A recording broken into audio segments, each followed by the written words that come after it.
여러분, 사람은 지혜로워야 돼요. 살면서 철이 들어야 돼요. 근데 문제는 철이 너무 늦게 든다는 거예요. 지혜가 뭘까요? 철이 든다는 게 뭘까요? 저는 이렇게 생각합니다.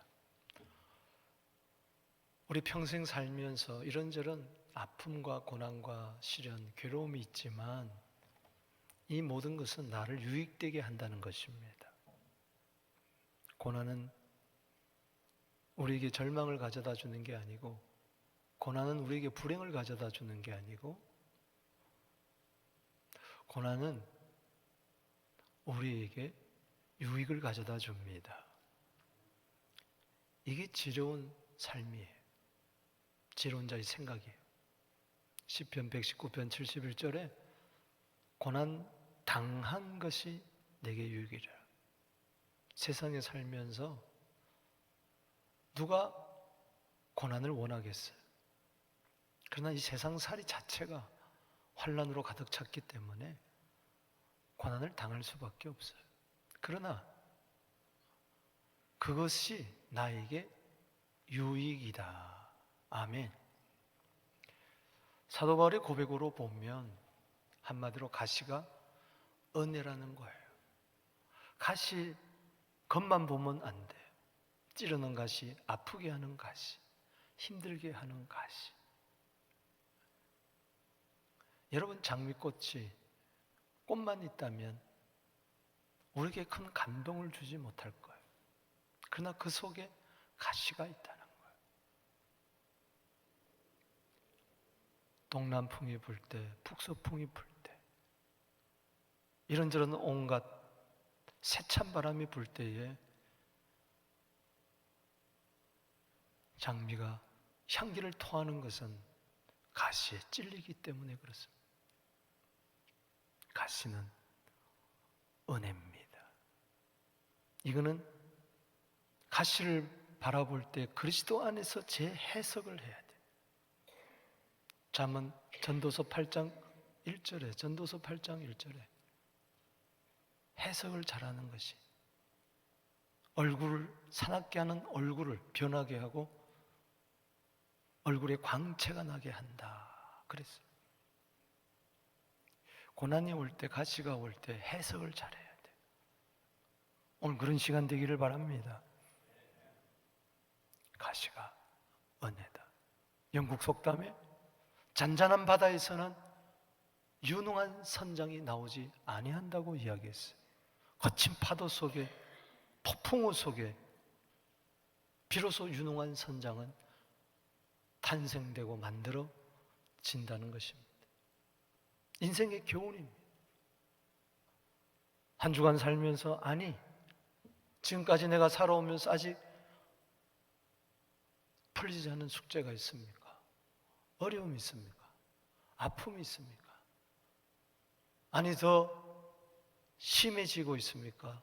고난의 깊이가 더 깊어지고 있습니까? 설상가상, 엎친 데 덮친 격으로 또 고난이 파도처럼 닥쳐오고 있습니까? 닥쳤습니까? 내 인생의 쓰나미를 만났습니까? 그때마다 절망할 거예요. 그때마다 낙심할 거예요. 그때마다 불평할 거예요. 그때마다 원망할 거예요. 그때마다 포기할 거예요. 그때마다 기죽을 거예요. 어떡하겠어요?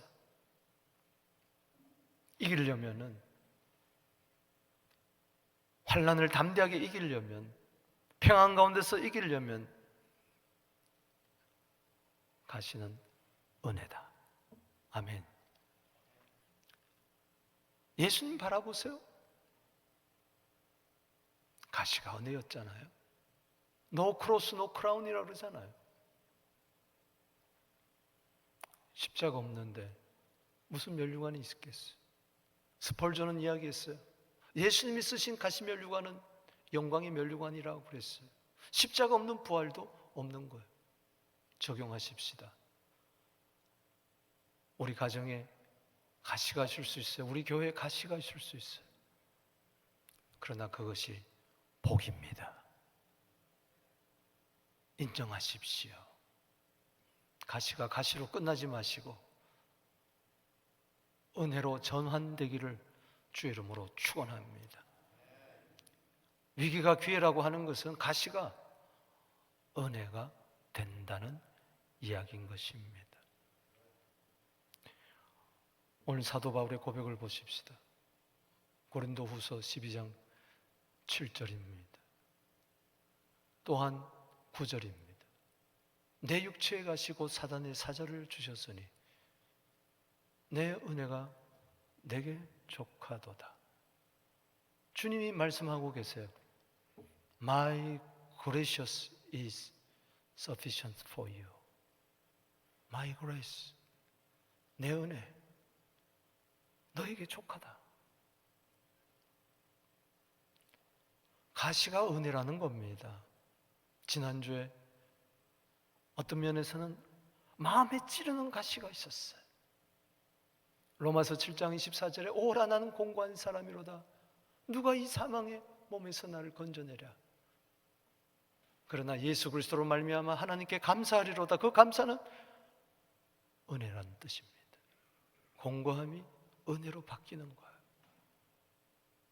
내 마음으로는 하나님의 법을 즐거워하지만, 내 마음으로는 법으로는 하나님을 섬기지만 내 육체로는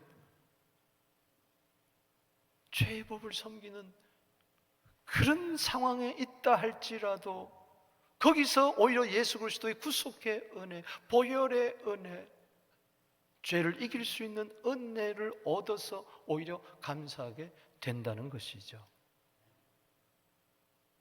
육체의 가시, 따라합시다. 육체의 가시.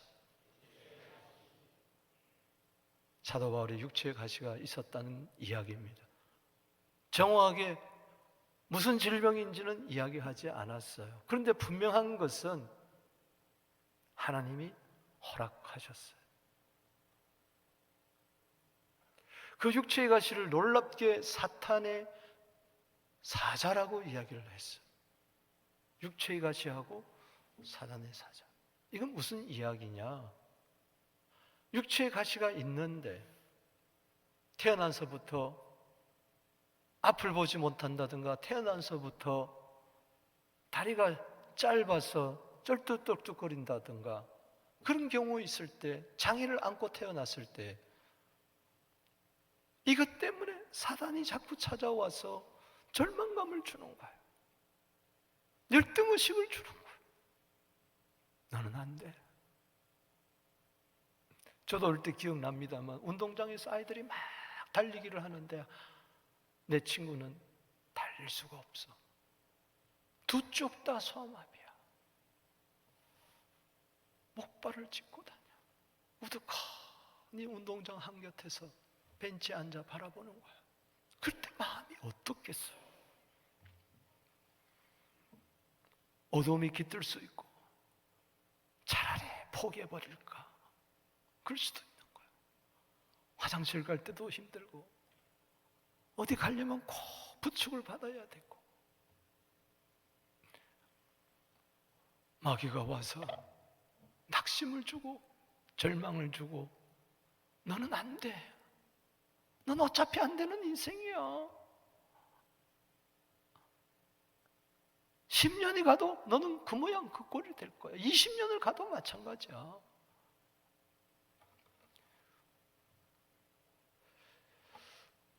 그런데 그게 은혜라고 여겨진다면 이게 예수 믿는 거 아니겠습니까?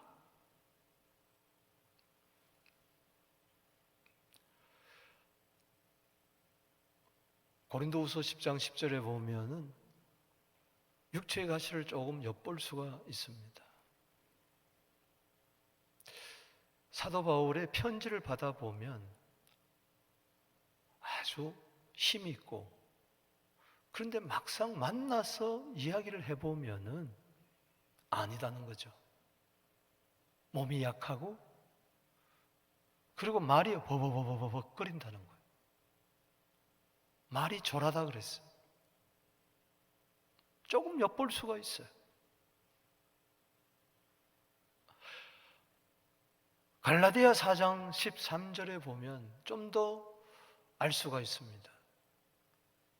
내가 처음에 육체의 약함으로 말미암아 너희에게 복음 전한 것을 너희가 아는 바라. 육체가 약했다 그랬어요. 육체의 가시 때문에 그렇게 했죠. 저 육체의 약함이 뭘까? 많은 성경학자들은 두 가지로 요약을 합니다. 하나는 안질, 또 하나는 간질. 안질은 우리가 유추해 볼 수가 있어요. 사도행전 9장에 예수님이 그를 만나실 때, 예수님을 향하여 발길질하는 그를 만났을 때, 교회를 핍박하는 그를 만날 때 정오에 만났어요. 그런데 정오의 햇빛보다 더 찬란한 빛 가운데 그를 만나셨기 때문에 그의 눈이 사흘 동안 멀어버렸다고 그랬어요. 그때 시력이 좋지 않았어요. 그래서 보면 큰 글자로 쓴다 이런 이야기도 나오고 있습니다. 여러분, 눈이 중요합니다. 또 하나는 간질이, 거품을 물고 쓰러지고 막 안 하려고 그래도 몸이 막 말을 듣죠. 그리고 10분, 20분 동안 막 이럴 때 사람들이 다 도망가고, 만약 강단에서 제가 설교하다가 거품을 물고 쓰러져서 막 발작을 한다면 아마 당장 당회가 모여가지고 목사님 죄송합니다만 좀 쉬십시오 할 거예요. 그것도 영원히 쉬십시오. 그런데 육체의 약함으로 말미암아 그만둔 게 아니고 포기한 게 아니고 절망한 게 아니고 육체의 약함으로 말미암아 너희에게 복음을 전한 것을 너희가 아노라. 여러분, 약함이 우리로 하여금 복음 전하는 일을 가로막지 못한다는 겁니다. 장애가 아니라 장애가 은혜이기 때문에 그런 것입니다. 이번에 7분의 아프리카 마다가스카르 가신 분들 약함이 많아요. 내가 봐도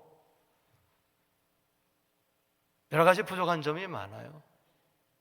그러나 그것 때문에, 약함 때문에 포기하는 게 아니라 약함 때문에 오히려 복음을 전하는 거, 이거야말로 그리스도의 은혜인 줄로 믿습니다. 14절에 너희를 시험하는 것이 내 육체에 있다고 그랬어요. 어디 있다고요? 육체에 있어요. 시험 들 만한 것이 있다는 이야기.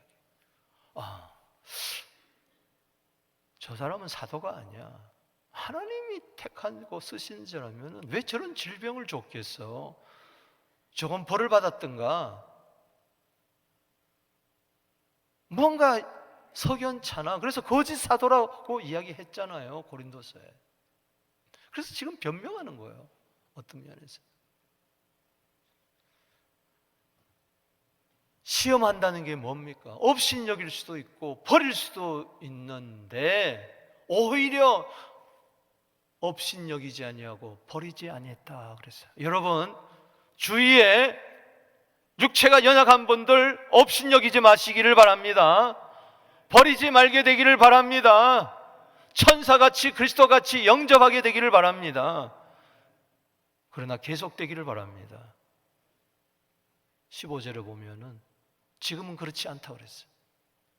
전에는 업신여기지도 않고 버리지도 않고 천사같이 대우했고 예수같이 영접했는데 계속 그러니 저건 아니야.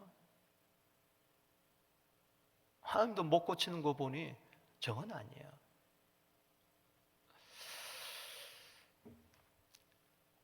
여러분, 사도 바울에게 있어서는 육체에 가시는 믿는데 큰 장애가 되고 희망을 가지는데 큰 장애가 되고 기뻐 사는데 큰 장애가 되고 사회생활하는데 큰 장애가 되고 사도로서 사역하는데 큰 방해가 됐어요. 걸림돌이 됐어요. 그러나 가시가 사람들 보기에는 걸림돌이었지만 그것을 디딤돌로 삼았어요. 할렐루야. 사도 바울 보세요. 신약 성경이 27권인데 13권을 기록했어요. 이게 은혜입니다. 할렐루야. 저는 개인적인 신학적인 소견으로 히브리서를 작자 미상으로 하지만 저는 바울로 여깁니다. 왜냐하면 마지막 정에 봐보면은 바울이 쓴 것이라고 인정할 수밖에 없어요. 그렇다면 14권이에요. 신약 성경이 27권인데 14권이라면 절반 이상을 기록했다는 거 아닙니까? 이게 가시의 은혜입니다. 할렐루야. 이방인의 사도로서 사도행전 16장에 안디옥에서 바나바와 함께 출발하는데 소아시아 1차 선교, 2차 선교, 또 소아시아, 3차 유럽, 그리고 로마, 그리고 또 스페인, 또 로마에 돌아와서 그는 주와 함께 죽습니다. 목이 잘려 참수를 당합니다. 남다른 특별한 은혜입니다. 가시 때문에 그럴 수 있었다는 겁니다. 여러분, 약함이 여러분들을 절대 방해할 수 없도록 오늘 가시의 은혜가 충만하게 되기를 주의 이름으로 축원하는 것입니다. 우리 교회는 이것 때문에 안 돼, 우리 자녀는 이것 때문에 못해, 그 가시가 은혜로 변화버리면 놀라운 신세계가 열릴 줄로 믿는 것입니다. 고민은 사람을 약하게 만들지만 고난은 사람을 강하게 만드는 것입니다. 하나님은 때로 우리에게 육체의 가시, 환경의 가시, 사람의 가시를 찌르고 아프게 하는 가시를 허락을 하신다 할지라도, 고난은 허락하신다 할지라도 고민은 허락하지 않습니다. 좌절은 허락하지 않습니다. 오히려 은혜를 주십니다. 고난을 돌파할 수 있는, 역경과 시험을 이길 수 있는 전하 위복의 은혜를 주신 줄로 믿으시기 바랍니다. 21세기야말로, 코로나 이후 시대야말로 지금 곳곳에 전쟁과 지진과 질병이 일어나는 이때야말로 여러 가지 가시들이 우리를 찌르지만은 이때야말로 은혜 받을 만한 때요, 이때야말로 구원의 날이로다. 고린도후서 6장 2절을 외치게 되기를 주의 이름으로 축복하는 것입니다.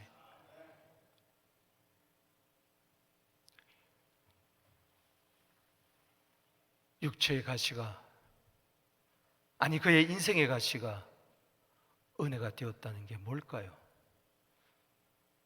그의 생생한 이 살아있는 간증, 우리의 가슴을 뜨겁게 하고 용솟음치게 하는, 어둠을 물러치게 하는 이 지나는 광선과 같은 오늘 이 간증 속에서 가시가 은혜라고 이야기하는 것은 왜 그렇습니까? 무엇보다도 가시를 통하여 겸손을 배우기 때문에 그렇습니다.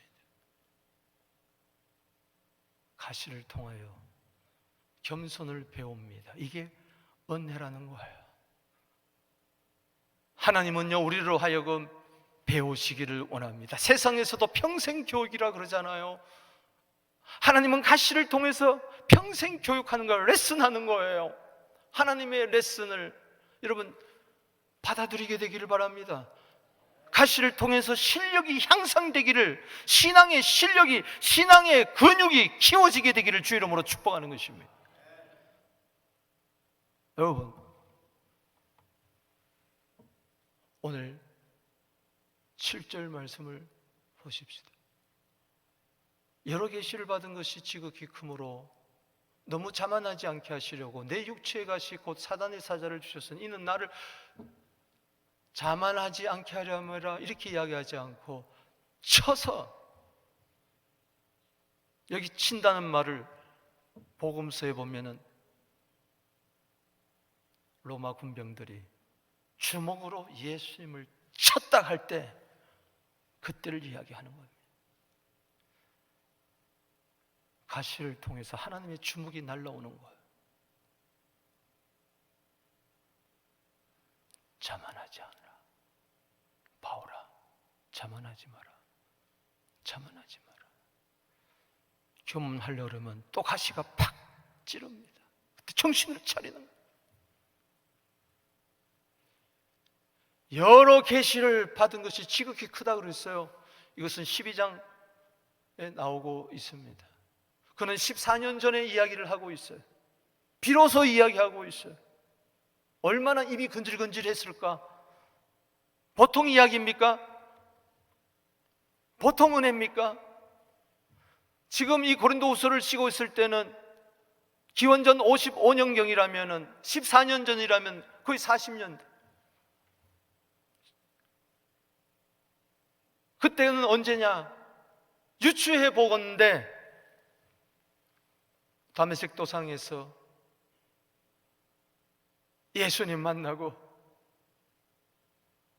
사도행전 9장 아나니아 선지자로부터 안수할 때 성령이 충만하게 되고 비늘이 부스개지 되고 예수는 하나님의 아들 그리스도로 알게 되고 뛰쳐나가서 사도행전 9장 20절 22절에 예수는 하나님의 아들, 예수는 그리스도라고 외칠 때에 핍박이 들어옵니다.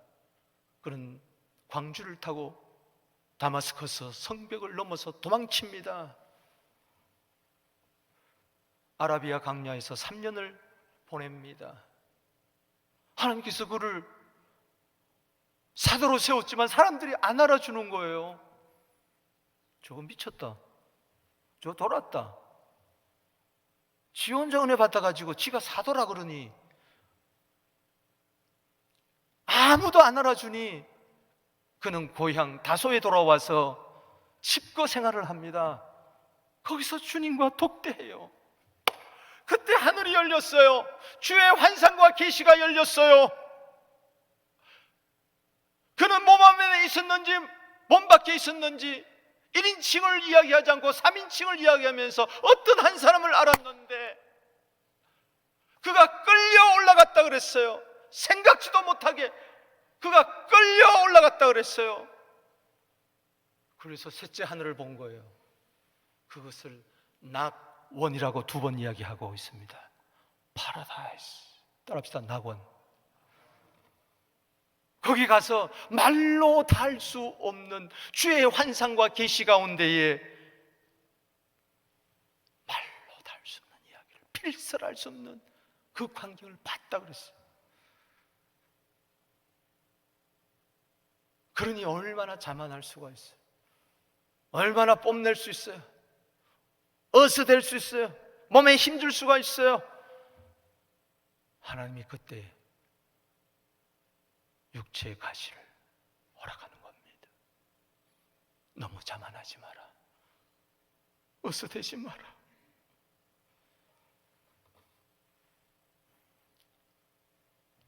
우리는요, 꼴랑 좀 성공했다고, 꼴랑 좀 좋은데 취직했다고, 남보다 조금 낫다고 목에 힘줄 때가 얼마나 많습니까? 그게 망하는 거예요.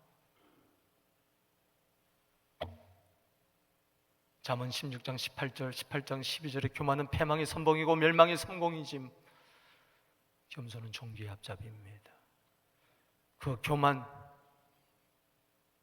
어쩌면은 육체를 찌르는 게 아니고 육체의 정욕을 찌르는 것이죠. 교만을 찌르는 것이죠. 가시를 통해서 교만을 팍팍 찌르는 것이죠. 자존심도 내려놓고 다 주님 앞에 자기를 낮출 수 있도록. 교만은 멸망이라고 분명히 이야기하기 때문에 가시 받을 만한 거죠. 당할 만한 거죠. 왜? 교만해서 멸망하디 보다도 겸손해서 은혜 받는 게 낫습니다. 할렐루야. 두렵습니까? 아니요. 가시가 없어서 교만 떠는 것보다도 가시 때문에 내 꼬라지를 만물보다도 심히 거짓되고 부패된 것이 난데, 그러나 예수의 피로 말미암아 새 사람 된 것이지, 은혜로 내가 나 된 것이지, 내가 잘나서 된 게 뭐가 있나요? 내가 의로워서 된 게 뭐가 있던가요? 겸손했기 때문에 하나님이 그에게 은혜 베푸신 겁니다. 그래서 바울을 바울되게 한 겁니다. 성공은 쉽지만 자기 부인은 힘들어요. 교만은요, 가만 놔두면 교만 떨어요. 겸손은 자기를 처복 좀 시켜야 되는 거예요. 십자가 앞에 내가 죽어야 되는 거예요. 성령으로 자기를 죽여야 되는 거예요.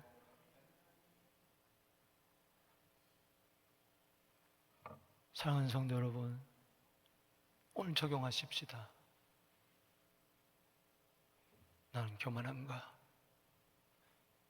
나는 겸손한가?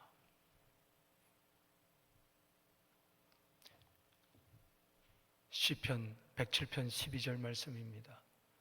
그가 고통을 주어, 하나님이 고통을 주어 때로 고통을 허락하시는 거죠. 마음을 겸손하게 하셨으니. 어느 정도로 고통이냐? 엎드려졌는데 돕는 자가 없어요. 이럴 때 겸손한 자를 붙들어 주는 겁니다. 아멘이십니까? 그때 주님이 나타나면 주님, 고통을 통해서 겸손을 배우게 되기를 주 이름으로 축복합니다. 토마스 아퀴나스는 교만은 모든 죄악의 어머니다, 그렇게 이야기했어요. 어거스틴은 그리스도의 덕목은 첫째도 겸손이요 둘째도 겸손이요 셋째도 겸손이라. 예수님 바라보세요. 마태복음 11장 29절에 나는 마음이 온유하고 겸손하다 그랬어요. 그래서 그를 통해서 구원자로 인류의 구세주로 삼으신 거예요. 은혜를 베푸신 것이죠. 야고보서 잠언 3장 34절 말씀에 하나님께서는 교만한 자를 비웃고 겸손한 자에게 은혜를 주신다. 이것을 받아서 예수님의 동생 야고보는 야고보서 4장 6절에 이렇게 이야기했다고요. 그러나 더욱 큰 은혜를 주시나니 그러므로 일러스되 하나님은 교만한 자를 올리치시고 겸손한 자에게 은혜를 주신다 하였느니라. 일러스되 바로 잠언 3장 34절을 이야기하는 것이죠. 베드로, 당신에게 절대 그런 일이 일어날 수가 없습니다. 항변하면서 예수님 십자가길을 가로막고 자기가 교만 떨 줄도 모르고 사탄에 이용당한 줄도 모르고 디모데전서 3장 6절에 교만은 마귀의 정죄에 빠진다 그러고 디모데전서 6장 4절에 교만하면 아무것도 알지 못한다 그랬는데 그 교만 떨던 그가 자기를 부인하지 못하고 십자가를 알지 못했던 그가 나중에 예수님을 3번 저주하고 부인하다가 닭 우는 소리에 통곡하면서 깨달은 거예요. 그래서 이렇게 이야기합니다. 제발 교만 들지 말고 겸손하라고. 그것이 베드로전서 5장 5절 말씀. 읽어봅시다. 시작. 하나님은 교만한 자를 대적하시되 겸손한 자에게는 은혜를 주시느니라. 가시를 통하여 교만을 찔러대기 시작합니다. 그때 하면서 깨닫는 것이죠. 내가 자긍했구나, 자만했구나, 자고했구나. 주님 앞에서 나를 낮추고 다른 사람을 나보다 낮게 여기며 긍휼의 눈이 뜨이기 시작하고 자비의 눈이 뜨이기 시작하고 비로소 주님을 따라가게 된다는 것이죠. 또 하나 보십시다. 가시가 은혜라는 것은 가시를 통하여 3번 죽게 강구하게 된다는 겁니다. 3번이라는 것은 간절함을 이야기합니다. 하나님의 숫자입니다.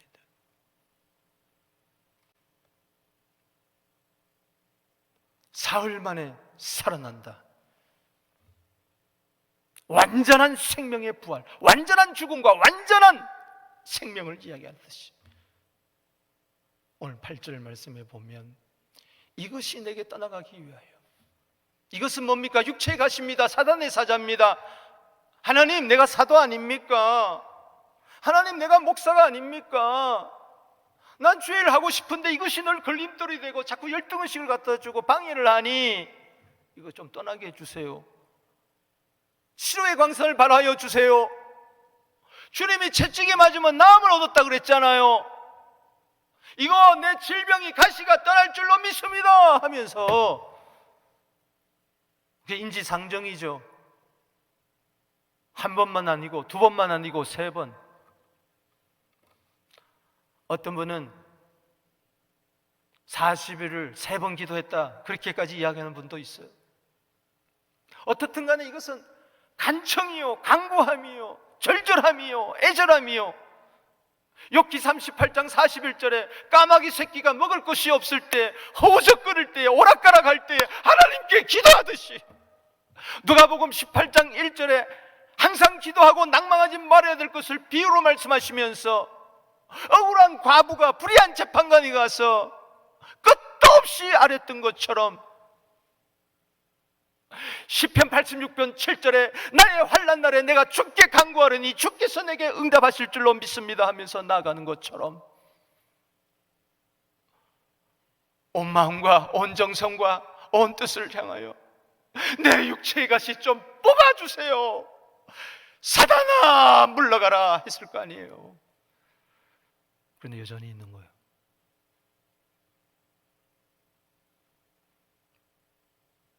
한마디 주님이 말씀하십니다. 예수님이 말씀하십니다. 내 은혜가 내게 족하도다. 셋째 하늘에 가서 삼층천에 가서 낙원을 바라볼 때, 주의 환상과 계시를 바라볼 때, 그때 오 은혜 할렐루야 아멘이 아니라 실생활에 살아가면서 육체의 가시가 나를 찌르는 것이 그것도 은혜다. 여러분, 저는 기도는 100% 응답될 줄로 믿습니다. 그 기도는 내가 요구하는 대로 되어야만 100% 응답이 아니라 하나님의 뜻대로 된다는 것입니다. 그리고 은혜가 된다는 것입니다.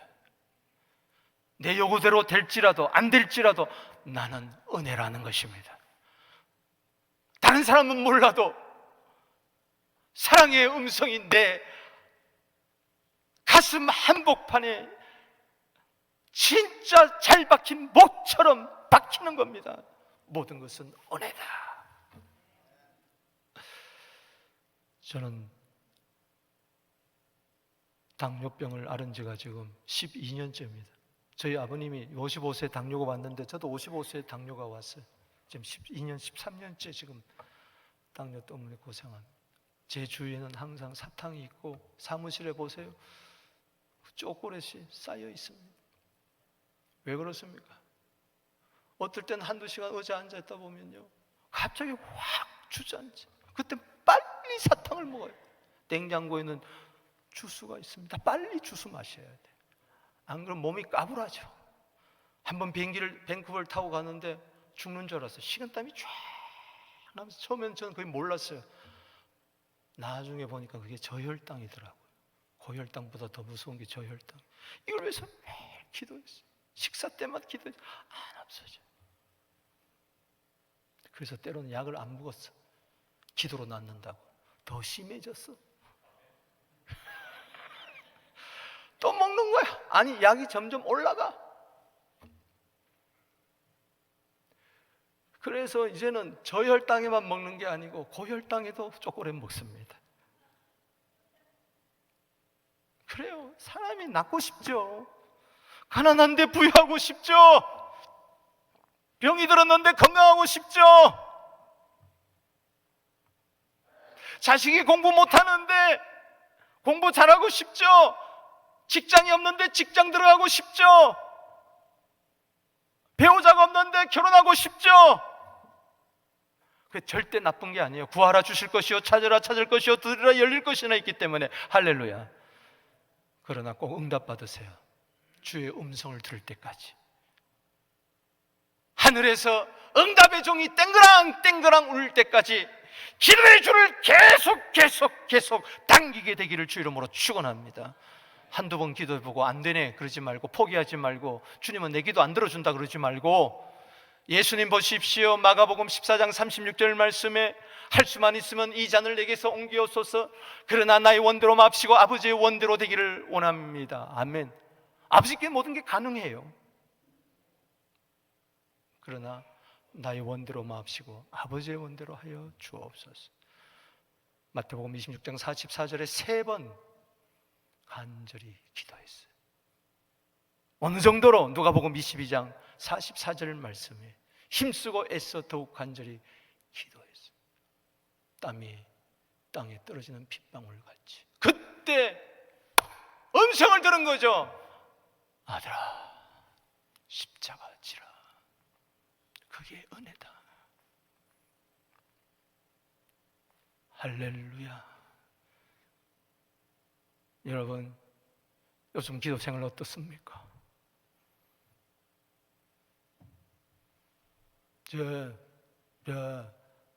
하고 그러고 맙니까? 밥 먹을 때 땡큐 로드 하고 그냥 밥 먹습니까? 좀 깊은 기도가 필요해요. 절실한 기도가 필요해요. 심각한 기도가 필요해요. 애끓는 기도가 필요해요. 나도 내가 감동할 수 있는 그런 기도가 필요해요. 열정적인 기도가 필요해요. 죽기 살기로 한번 기도해 봐야 돼요. 예수님 공생에 그냥 기도하고 출발했어요. 40일 기도했잖아요. 금식했잖아요. 이건 뭐예요? 산식기도 금식해야 일한다는 게 아니라 그만큼 고난을 생각하니, 십자가를 생각하니, 인류 구원을 생각하니 그렇게 기도하지 않아서는 안 되더라는 겁니다. 40일 정해놓고 기도한 것이 아니고 하루 이틀 사흘 하다 보니까 40일이 되더라는 것입니다. 사랑하는 성도 여러분, 기도 없이 어떻게 하나님의 뜻을 이루겠어요? 기도 없이 어떻게 고난을 돌파하겠어요? 기도 없는 가시는 원망밖에 없습니다. 불평밖에 없습니다. 이해 못하겠다는 겁니다. 의심밖에 없습니다. 야고보서 5장 13절 말씀에 너희 중에 고난당한 자가 있느냐? 저는 기도할 것이요 즐거워하는 자가 있느냐? 저는 찬송할 것이니라. 기도하다가 응답받는 거예요. 내 은혜가 내게 족하도다. 그래서 고침받든지 안 받든지 찬송이 흘러 터져 나올 줄로 믿습니다.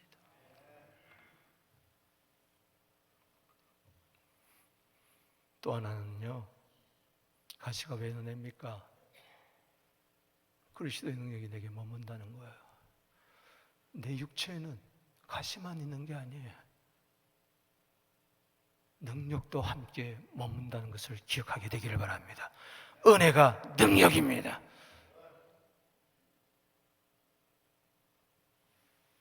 오늘 8절 말씀에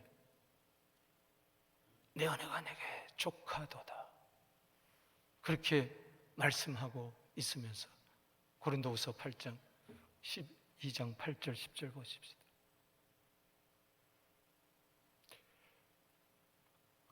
내 능력이 너의 약한 데서 온전하여진다. 할렐루야. 따라합시다. 약한 데서.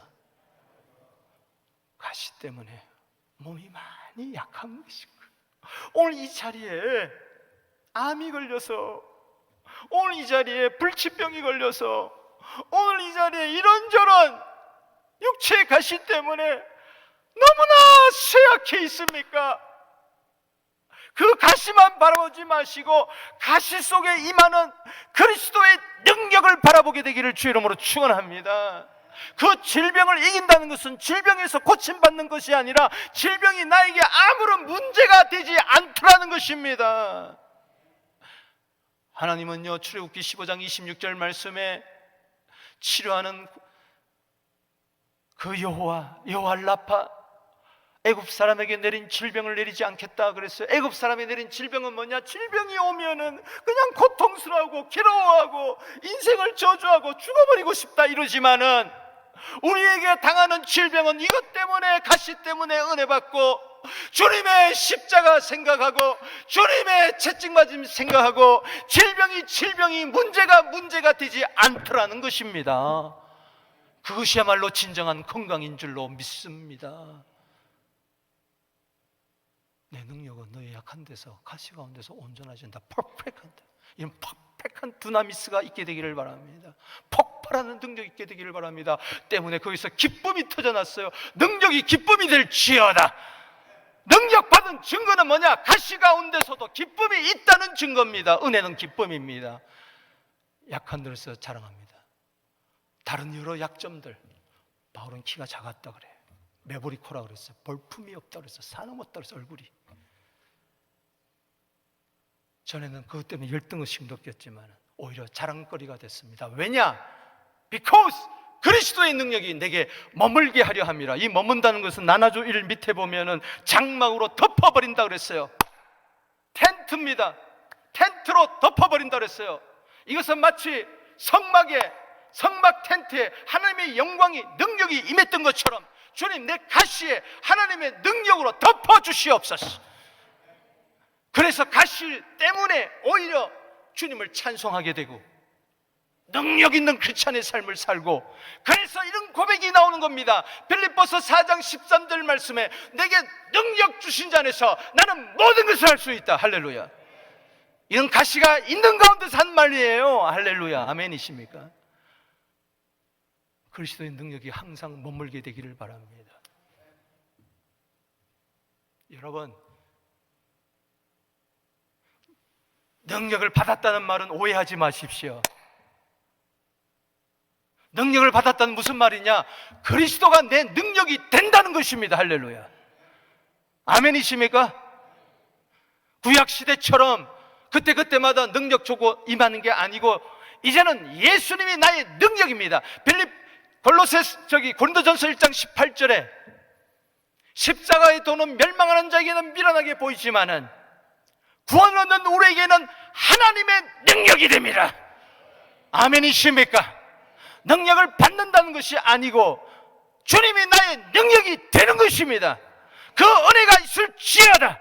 예수님은 당신에게 능력입니다. 약한 당신에게 그리스도는 능력입니다. 약한 당신 스스로 이겨보려고 I am strong, 요엘서 3장 10절에 그렇게 이야기한다고 그랬어요. 헛된 자만입니다. I am strong, 난 할 수 있어. 그게 아니에요.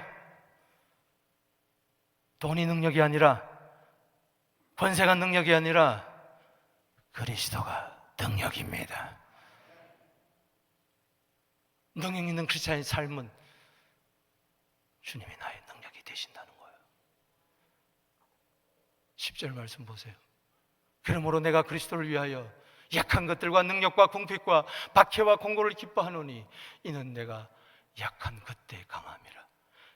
3번이나 약하다, 약하다, 약하다. 기도할 때마다 너는 약하다, 너는 약하다, 약하다. 주님 그렇습니다. 나는 약합니다. 나는 약합니다. 나는 약합니다. 때문에 기뻐합니다. 약함 때문에 슬퍼하지 말고 약함 때문에 큰 기쁨 있게 되기를 바랍니다. 나를 위해서 살려고 그러면요 약함이 열등의식이 되는 거예요. 세상에서 부귀영화 누리려고 그러면요, 쾌락을 누리려면요 내 약함 때문에 낙심되는 거예요. 난 이거 뭐용 이거 뭐냐 비교하고 경쟁하게 되고. 그러나 그리스도를 위하여, 할렐루야, 따라합시다. 그리스도를 위하여 눈이 뜨이는 거예요. 예수가 보이기 시작하는 거예요. 가시를 통해서 가시 멜류관 쓰신 예수님이 보이는 거예요. 부활의 능력이 보이는 예수님이 보이는 거예요. 그래서 약한 거, 능력과 궁핍과 박해와 공고 5가지 가시가 나를 찌른다 할지라도 이것은 은혜요, 이것은 그리스도의 능력이요. When I am weak, then I am strong. 할렐루야. 내가 약한 그때에 강합니다. 나의 약함이 그리스도의 능력으로 바뀌게 될 길을 주 이름으로 축원합니다. 상황은, 환경은, 상태는, 형편은, 처지는 그대로 할지라도 어제나 오늘이나 내일이나 영원토록 동일하신 예수님, 나의 능력, 나의 파워, 할렐루야, 나의 어빌리티, 할렐루야, 믿습니까? 나의 authority, 할렐루야.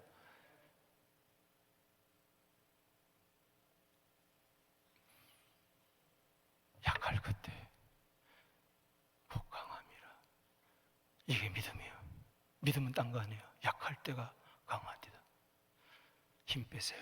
하나님이 우리를 왜 못 쓰신 줄 아세요? 왜 못 사용하는 줄 아세요? 너무 뻣뻣하니까, 너무 힘이 세니까. 저는 고등학교 전도사 시절에 수련회를 갔는데 한 아이가, 두솔한 아이가 물에 빠졌어요. 낮인데 예배 안 드리러 혼자 수영하다가 강물에 빠진 거예요. 내과에. 근데 나는 설교 준비를 하고 이제 양복 입고 성경 절 끼고 딱 가려는데 걔가 눈에 띄는 거예요. 아버지, 아니 제가 왜 저리 뛰어들어간 거예요. 그런데 얘가 나를 꽉 잡는 거예요. 힘이 너무 세니까 내가 못 이기겠더라고. 나까지 죽겠더라고. 탁 뿌리치면서, 두수야 힘 빼라, 힘 빼, 제발 좀 가만히 있어. 그러니까 늘어진 거를 끌고 나왔어요. 여러분, 죽을 것 같을수록 힘 빼세요. 환난, 공고, 핍박, 적신, 위험, 칼, 힘 빼라는 거예요. 가시가 있을 때 힘을 빼세요. 찔렸는데도 살아나려고 이래. 우린가 안 되는 거예요. 한도뼈가 부러지는 것은 힘 빼라는 거예요. 힘의 근원 한도뼈를 탁 부러뜨려 놓고 은혜 주시는 거예요. 능력이 임하는 거예요. 그게 분의일이에요.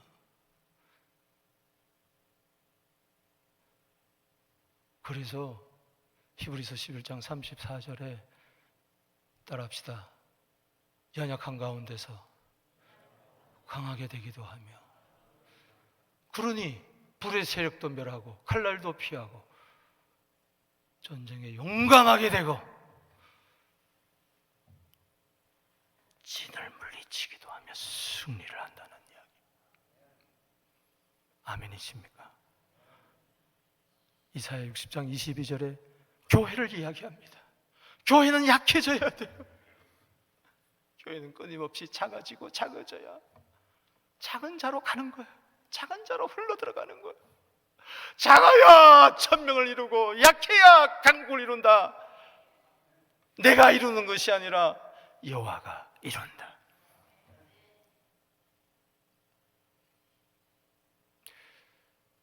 말씀을 맺습니다. 가시에 은혜의 삼각형이 있어요. 내 인생의 한복판에 꽂혀있는 이 가시, 한순간도 있을 수 없는 가시, 이것 좀 뽑아버렸으면 좋겠는데, 근데 그게 바로 은혜라는 것입니다. 거기서 겸손을 배우고, 거기서 서플리케이션, 간청의 기도를 하게 되고, 거기서 그리스도의 능력, 세상의 능력이 아니라 어제나 오늘이나 동일하신 십자가의 능력, 부활의 능력으로 나는 가시 가운데서도 찬송하고, 그래서 가시 가운데 있는 자들을 위로해주고 함께 해주고 함께 아파하는 진정한 가시 은혜가 있을 줄로 믿습니다. 이 시간에 나는 겸손한가? 두 손 들고 나는 기도하고 있는가? 이 가시가 박힌 이 순환절에, 사순절에 난 얼마나 지금 무기력한가? 주님이 내 안에 계시는데도 우리 주 이름 부릅니다. 주여!